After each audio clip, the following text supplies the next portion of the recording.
Kwa hiyo sisi angalau kwa jana tulimpa hela akaenda kupumzika. Na sehemu sisi wakati tunawatafutia kwa akalala leo asubuhi tumempigia simu anasema nimeshatoka yuko makumbusho kwa hiyo ni mtu yani ni wa Dar es Salaam anajua Dar vibaya mno. Jana alikuwa anaigiza hapa juu. Hapa juu Dar niko makumbusho yani yuko zake okay. Kwa nini na wengine wengi tunawarudisha? Sio kila dada anayeingia hapa anaweza kupita kwenye mradi wetu na hiyo inatokana na sifa na vigezo tulivyoviweka kwanza vya umri. Huyo wa jana ilikuwa ni issue ya umri. Lakini wengine wanakuaga na hizo changamoto za utambulisho. Mtu anakuwa hayuko straight, hajanyooka. Yaani hakushawishi kabisa anayokuambia ni ya ukweli. Na ukimwambia okay, labda yani ukitaka kufuatilia zaidi unaona anaanza kukata kona. Mara huyu sijui ni nani, mara sijui namba, mara namba anazokupa hazipatikani. Kwa hiyo tukishaona vitu vya hivyo sisi hao watu waingizi kwenye mradi wetu. Lakini kwa nini udada leo nimemleta kwenye content? Mimi leo asubuhi naamka, mjumbe ananipigia simu, mjumbe wetu. Vipi halo. Kuna dada hapa amekuja anadai kwamba alikuja jana akarudishwa.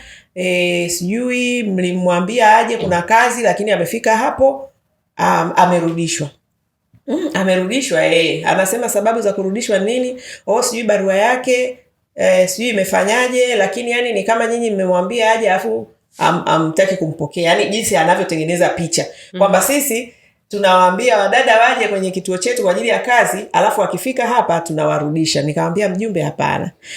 Huyo dada aseme vizuri. Kutakuwa kuna vitu ambavyo hakuwa makini alivyokuwa anaelekezwa na amefika hapa hivyo vitu hana. Hatuwezi tu kumrudisha dada bila sababu. Sisi wenyewe tuna client wengi, tuna wateja wengi. Na tungeweza tu kuchukua na nikamuuliza wewe mjumbe si unajua jinsi watu walivyo na shida wadada wa kazi? Na mimi mwenyewe unajua kwa jina langu nina wateja wengi sana. Lakini kwa nini tumrudishe dada ambaye si tungemchukua tukampeleka kwa mteja tungepata hela nyingi? Ndio hiyo nilomwambia. Sasa hivi sisi gharama zetu namna ambavyo tunajiboresha na hii yani jinsi ugumu wa kuwapokea wadada sasa hivi, hata wale ambao walishafanya kazi na sisi wanashangaa. Kuna wadada walishafanyaga kazi na sisi wameenda huko, wakirudi hapa wanashangaa wanarudishwa. Na alishafanya kazi na sisi na akamaliza mkataba au hata mikataba, lakini akija hapa anakuta masharti mengine, taratibu zingine na anarudishwa. Anaambiwa rudi nenda karekebisha hiki na hiki na hiki na hiki ndio uje. Kwa nini? Kwa sababu tunazidi kujiboresha, tunazidi kuhakikisha tunazuia yani yale mambo ambayo yako ndani ya uwezo wetu tuyazuie basi. Maana sio uchukue tu mtu afu baadaye tukio linatokea unasema hata hivyo alivyokuja tulinani, au sasa ndio ujui, ndio shida imemkuta, ujui ni wa Morogoro, ujui ni wa Geita, ujui ni wa wapi. Kwa hiyo nikamwambia ndugu yangu, sisi hapa hatudili na issue za hela. Hela kwetu ni kitu cha ziada. Tunataka kwanza tuhakikishe ulinzi na usalama wao wenyewe wa dada na wale mabosi wanaokwenda kuwahudumia. Kwa hiyo sisi we are not after money. Tungekuwa after money sisi kwetu sasa hivi kupata dada wa kazi hela ya chini ni 500,000. Tena kwa dada yule wa mshahara wa chini kabisa, na hapo ukae umsubiri miezi 2. Lakini ukitaka kumsubiri wiki moja hela inapanda milioni. Unataka usisubiri kabisa, ndani ya masaa 24 umepata dada, milioni 2 yako unatoa na watu wanalipa. Lakini sisi hatuko kwa ajili ya hela. Yaani hela kwetu sio kipaumbele. Repetition yetu ndio kipaumbele. Kwa sababu tunajua hiyo ikikaa vizuri, tukawa tuna wadada walionyooka, wanatoa service vizuri, money will come, pesa zitakuja. Na hicho ndio tunachowafundisha hawa. Unapoenda kazini kwa bosi wako, fanya kazi zake kwa ubora. Mshahara uwe ni matokeo, kwa sababu anayesababisha mshahara uwe mkubwa ni wewe. Sisi tuliosababisha tulipo hela nyingi kwa ajili ya kutoa hizi huduma ni sisi. Kwa nini? Kwa hizi taratibu ambazo dada umeziona sio nzuri, mpaka umeenda kwa mjumbe kutushtaki kwamba eti tulikuambia uje kwa ajili ya kazi lakini umefika hapa hatujakupokea. Kwa hiyo ulikuwa unaenda kutengeneza picha gani kwa mjumbe? Kwamba sisi tunawanyanyasa nyinyi au tunawadanganya au tunawatapeli kwamba tulikuita njoo kwenye kazi lakini umefika hapa hatujakupokea. Hujasema kwa matatizo yako kwamba kwanza ulikuja kwa kuchelewa. Umesikia kila alichosema kwamba wewe mpaka unapiga simu jamani gari linaharibika. Kama gari linaharibika umeona ni usiku, ndio hivyo kaa stendi utulie, au kama cha kwanza nimesema unakaa stendi kama una hela usubiri asubuhi. Pili, kama una hela yako tafuta guest ya bei rahisi ya 10,000, lala hapo uje asubuhi. Kwa hiyo wewe ulikuwa unajua masaa ya kazi, ndio maana ukawa unapiga simu kusema jamani mimi gari huku inafanyaje inaharibika. Hivyo ni biashara. Nilikuwa nimeshafika pale Mbezi sasa. Ndio mkaka kawa ananielekeza kwamba magari yanayoenda Teketanyika. Lakini ulipokuwa unapiga simu huku lazima ujibiwe kwamba dada hapa mwisho wa kupokea dada. Tena ukishaanza kutamka tu kwamba kuna dalili za kuchelewa, ndio kabisa wanakukazia kwamba mwisho hapa ni saa 10. Kwa hiyo kama unachelewa tafuta sehemu ya kukaa. Sisi hata kabla ya leo hapo unamwambia madam, sisi tunajua kwamba wewe gari lako lilikuwa linaribika. Ngoja niseme hivi kwa uhakika, yani sasa hivi sina doubt kwamba ofisi ilikwambia muda wa kufika hapa. Ndio maana wewe ulikuwa unajihami kusema kwamba gari linaharibika kwa sababu kwamba nitachelewa. Hapo sasa nilikuwa Mbezi nimeshashuka kwenye basi. Haijalishi, lakini ulisema kwamba gari limeharibika ndio maana nimefika sasa hizi. Dada Joyce nilipiga simu nikaongea, sijajua kama niliongea mimi na dada gani. Akaniuliza uko wapi? Nikamwambia nipo Morogoro, jina langu nikamwambia elimu, nikamwambia darasa la 7. Sasa mnaposema tena nakuwa sieleweki na kutoka. Mimi kabisa nilimwambia nipo Morogoro. Yaani kule Geita nilipeleka tu mama niangalizie mtoto kwa sababu nina mtoto mmoja. Sasa unajua usipokuwa unajua wadada walizoea hivi kuna mfumo wa wadada wa kazi ambao umekuwepo wa miaka mingi. Wewe tu unatumia, tena mnatumiwa hadi nauli. Sisi hatutumi nauli. Lakini kuna ule mfumo, subiri nikwambie, mfumo ambao unawafanya wadada wanakuwa hawako makini, hawajui kama kuna mabadiliko na mapinduzi.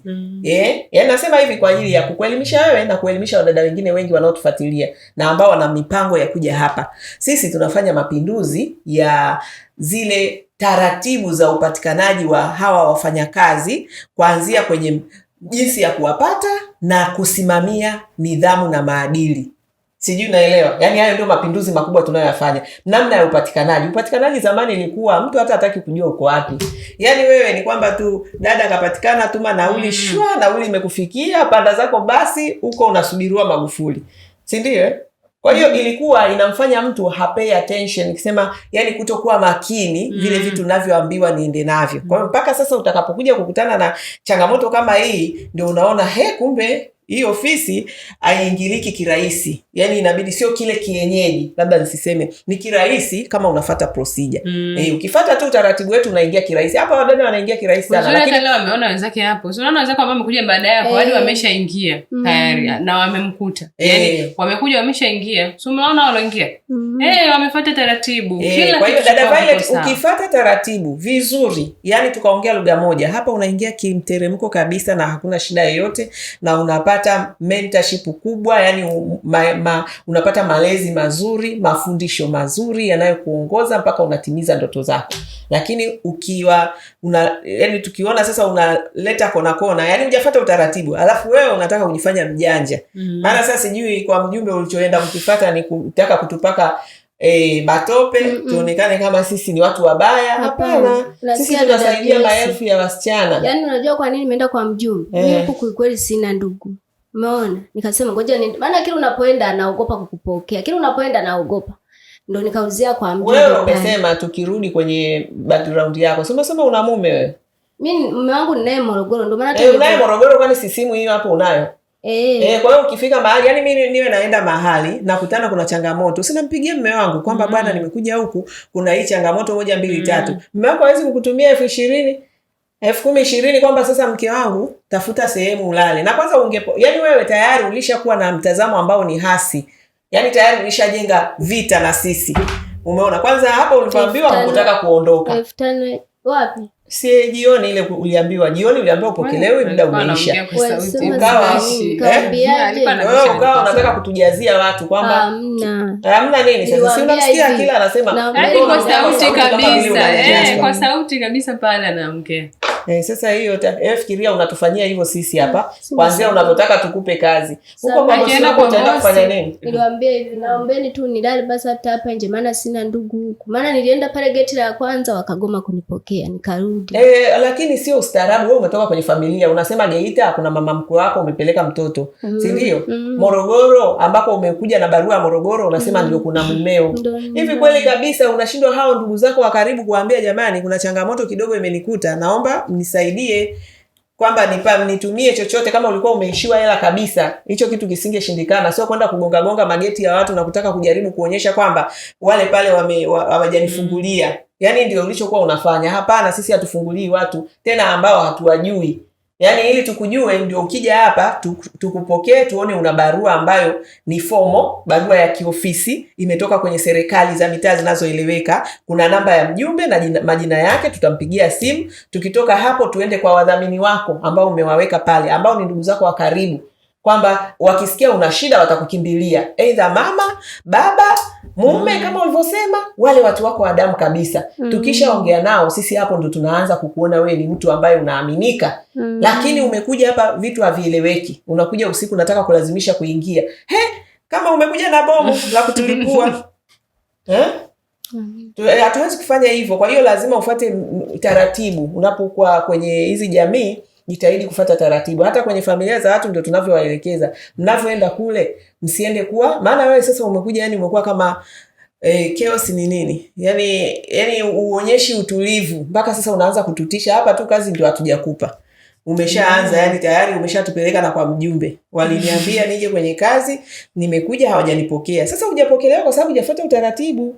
Lazima ufuate utaratibu. Huwezi kwenda wewe kwenye, yani unataka uingie kwenye utaratibu wetu kwa utaratibu wako. Hapana. Hata ukienda kwenye nyumba ya mtu, mnataka kwenda kufanya kazi za nyumbani, unaenda kufanya kazi zile kwa utaratibu wa waajiri wako, sio kwa wewe kwamba mimi kwa sababu ni mke wa mtu, nilikuwa nimeshaolewa, najitegemea, najua maisha, kwa hiyo nilikuwa napika hivi, mimi napika hivi.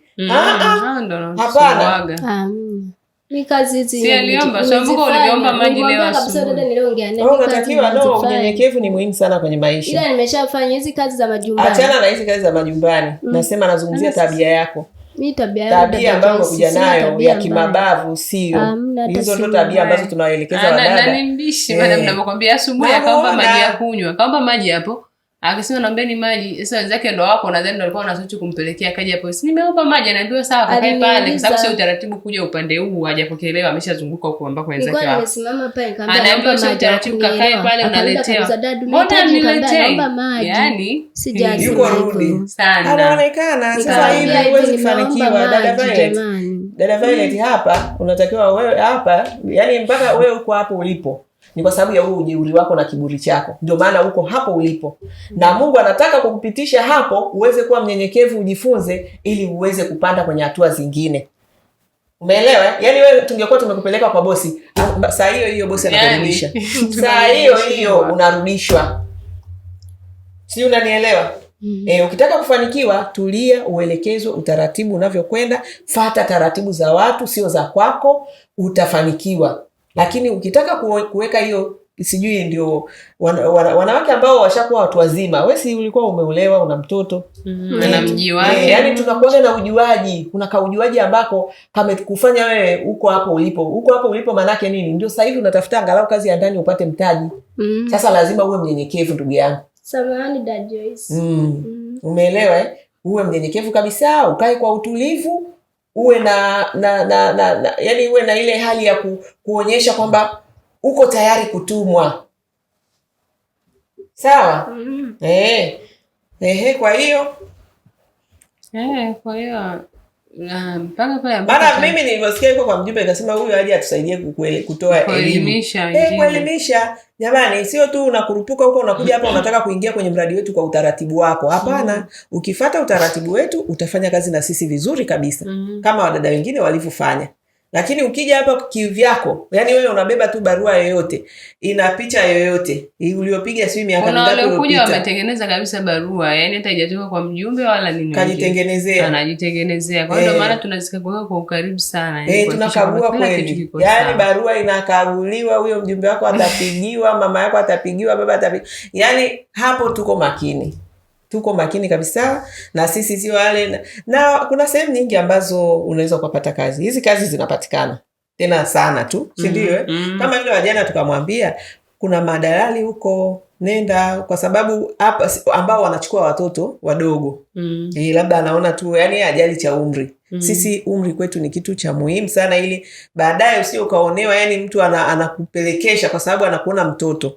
Sisi hatuwezi kuajiri watoto kwenye mradi wetu. Tukamwambia, yeye akasema mimi nilishafanya kazi za ndani mwaka mzima. Inawezekana kwa sababu Tanzania hii huku kwenye jamii yetu kuna watu wanafanisha watoto wadogo kazi. Kwa hiyo inawezekana kweli kalikuwa kana uzoefu wa kazi za ndani. Tukamwambia unaweza tu kwa Dar es Salaam hii watu wanaotoa wafanyakazi wa nyumbani ni wengi, yani madalali wamejaa kibao. nenda huko, hautakutana na kikwazo swi cha barua wala cha umri, wewe utaingia zako tu ufanye kazi. Alisemaje? Alisema hataki kabisa, hataki kwenda kwa madalali. Hataki kwenda kwa madalali. Mimi alinichosha. Hiyo si kwa hiyo alikataa. Kwa sababu kama swala ni kupata kazi, japo kazi ya kwanza alitafutiwa na dalali, alisema kuna dalali yenyewe na namba yake, ndio nadhani ndio alimtafutia hiyo kazi ya kwanza kwa hapa Dar es Salaam. Ila yule anaonekana mjanja tu wa mjini hapa. Basi wakija hapa wengi wanakuwa wanaigiza. Labda kinachowavuta hapa labda sijui niseme ni mshahara. Kwamba anajua hapa angalau atapata kianzio hicho cha 1,500,000 ambayo bado ni hela nyingi. Sidhani kama huko kwa madalali unapata hizo hela. Sidhani. Okay, sawa. So kama unavutwa na mishahara yetu, nataka nisisitize hili. Kama unavutwa na mishahara yetu na kwa hiyo ungependa ufanye kazi chini ya kituo hiki, sisi ni taasisi. Sio madalali, ni taasisi ambayo imejizatiti kuleta mapinduzi katika sekta ya kazi za nyumbani, lakini kuleta mapinduzi kwa nyie wenyewe wadada wa kazi. Kwamba mna role model sasa, mna dada Joyce Kiria ambaye yeye alikuwa ni mfanyakazi wa ndani, amepiga hatua sasa yeye ni mkurugenzi wa taasisi ambayo tena inatusaidia. Kwa hiyo kazi yangu mimi ni kuwamenta nyie, ni kuwalea nyie, ni kuwaongoza nyie, mtu apate mtaji wake, aende akafanye biashara yake, na yeye siku awe ni mkurugenzi kwenye kitu chake. Kwa hiyo sasa huo ndio tofauti wetu. Tunafundisha maadili hapa na nidhamu, na hizo tunazisimamia muda wote ukiwa kazini. Kwa hiyo kama unataka kufanya kazi na sisi, basi rudi, nenda kajipange vizuri. Uzuri ni kwamba huyo wajana kwa swala la umri itabidi asubirie mpaka afike umri wa miaka 18. Ila kwa wewe ni kitendo tu cha kwenda kurudi kurekebisha hizo taarifa zako, lakini na kutunyooshea maneno tujue sasa wewe ni wa wapi, ni wa Morogoro au ni wa Geita, tuweze kupata mawasiliano rasmi na ndugu zako wa karibu kabisa, pamoja na wale watakao kuwa wamekupa ile barua, kwa maana ya serikali za mitaa ambazo utakuwa umechukua barua. Na kupiga picha mpya ya sasa hivi ni vitu virahisi sana, wewe unatakiwa uvirekebishe ili uweze kuja kupokelewa. Tarekebisha passport. Kwa ni passport tu anatakiwa arekebishe. Anatakiwa arekebishe passport, labda na uhakika sasa wa hiyo sehemu, kama ni usini nyumbani kwake, kama akajenga kweli hivyo nyumbani kwake. Hata mwenyekiti mwenyewe anajua kwa Morogoro. Hata mwenyekiti anapajua kwangu, maana tumejenga barabara. Sasa taarifa za Geita zilifikaje huko? Kule nilipeleka katoto nako kamoja kwa mama mkwe. Mama mkwe wangu upo Geita, mama wangu ni Msukuma. Hata lafudhi yako inasikika sio Morogoro. Na hata ni sio Morogoro kabisa. Sio Morogoro kabisa, inasikika ni lafudhi ndio sio Morogoro moja kwa moja. Tena yeye akiongea unajua tu kabisa ni mtu wa maana. Maana mtu wa Morogoro wana Kiswahili kama watu wao. Wewe unaongea kabisa kanda ya Ziwa 100%. Sasa unasema kule ni kwa mama mkwe. Wakati unaonekana kabisa ndio umezaliwa huko. Mimi Muha dada Joyce. Muha. Muha Kinoma. Mama yangu walikuwa wanakaa Geita, lakini walitoka nikiwa mdogo wenyewe, yani mimi baba na mama alikuwa ni walivyoenda kule mama alifariki nikiwa na miaka 6, tukawa tumerudi na babangu mwenyewe mzazi yuko Geita. Kwa hata ukweni ni Geita huko. Kwa huko Geita nilipeleka mtoto, sinimwambia naye mmoja, nilimwomba mama mkwe akasema mlete kama unataka ukafanye kazi. Kwa hiyo nikatoka Morogoro nikaenda Geita ndo nikaja huko. Haya, sawa, lakini nenda karekebishe vitu vinavyotakiwa kwenye barua yako. Kitu kingine kikubwa ambacho nimekiona kwako, itabidi huku uje kwa kutulia. Uje yani usije na ujeuri, usije na ujuaji. Ukitaka kwenda kwenye hizi kazi hapa, ujuaji, ujeuri hautakufikisha popote. Usiseme kwa sababu wewe ni mama basi wenye nyumba watakuchukulia au ni mtu mzima. Huku watu wanataka wadada wanyenyekevu, watulivu, wachapakazi na wenye heshima na adabu. Sio wanaolazimisha vitu vyao. Hivyo ndio vitu viwili vya haraka haraka ambavyo mimi nimeviona. Karekebishe barua, lakini pili hiyo tabia. Ukiwa hapa kituoni, sisi wadada unaoona huku kazi yetu ndio hiyo. Wako wajeuri zaidi yako, lakini tumeweza kuwanyoosha. Kwa maana nzuri, kuwasaidia, kuwarekebisha ili waweze kufanana na pesa. Wewe unataka hela? Sasa hela unajua kwa nini zinakukimbia au kwa nini haziko kwako sasa hivi? Ni hivyo vitabia ambavyo kwanza tu hapa kwa muda mchache tumeviona. Kwa hiyo unapokuwa hapa tunaendelea kuvirekebisha, tunaendelea kuvipruni kama majani. Unaona mti ambao unaota majani, kuna yale ambayo yanakuwa hayahitajiki. Kuna vitabia ambavyo lazima tuviondoe kama unataka kufanikiwa kwenye hizi kazi. Kwa hiyo hizi msivutiwe tu na hela. Hizo hela zinapatikana kutokana na tabia zetu, maadili yetu na uchapakazi tunaoonyesha. Kwa hiyo ukiwa tayari kwa hilo, utaweza kuingia kwenye mradi wetu. Kwa dada Joyce nikapiga picha au nikafanya sasa hivi? Wewe hujaelewa. Hayo nilivyokuambia. Sema nikarekebishe vitu ambavyo sijajirekebisha. Kwanza tabia, tuanzie na hiyo tabia zako. Uko tayari kurekebisha tabia zako, uache kulazimisha unapotaka wewe, ufate watu wanavyotaka, maana pesa ni yale mambo ambayo watu wanataka.